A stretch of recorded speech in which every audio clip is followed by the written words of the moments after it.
Smart Ahmednagar news.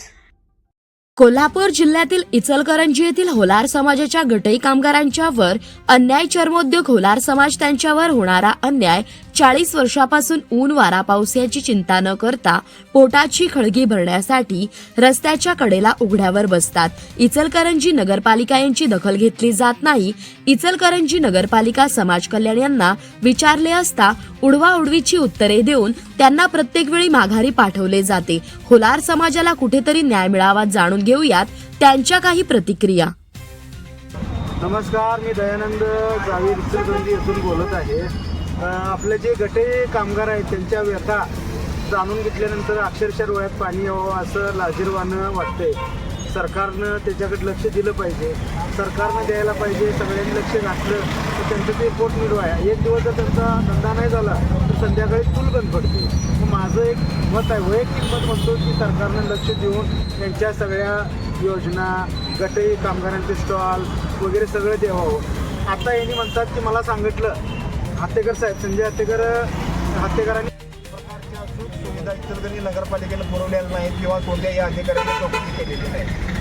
तर जनता बँकेपासून ते आपलं नवीन इन्स्टिट्यूट आहे इचलकरंजीचं, तिथून ते राजवाड्यापर्यंत गटई कामगार काम करतात।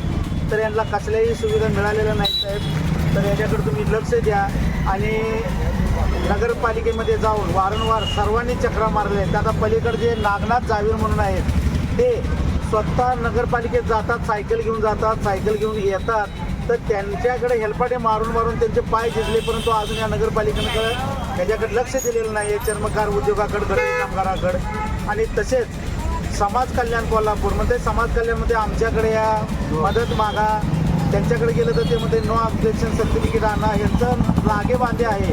त्यामुळं जर चर्मकार उद्योग आणि गटई कामगार करणारे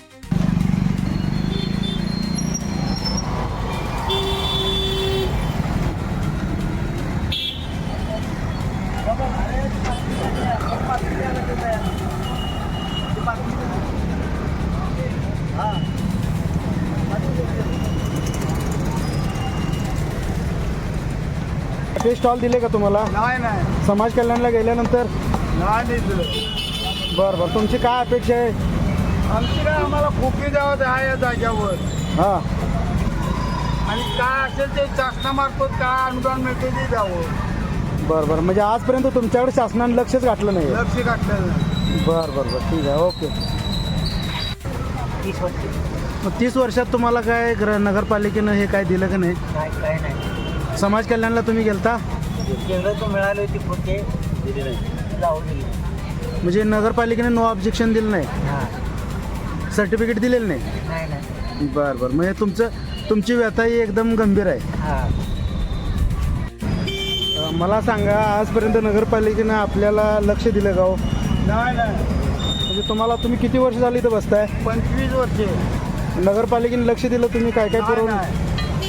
गटे स्टॉल दिले का तुम्हाला? नाही समाज कल्याणला गेल्यानंतर? नाही दिलं। बरं, तुमची काय अपेक्षा आहे? आमची काय, आम्हाला खोकी द्यावं आहे या जाग्यावर हां, आणि काय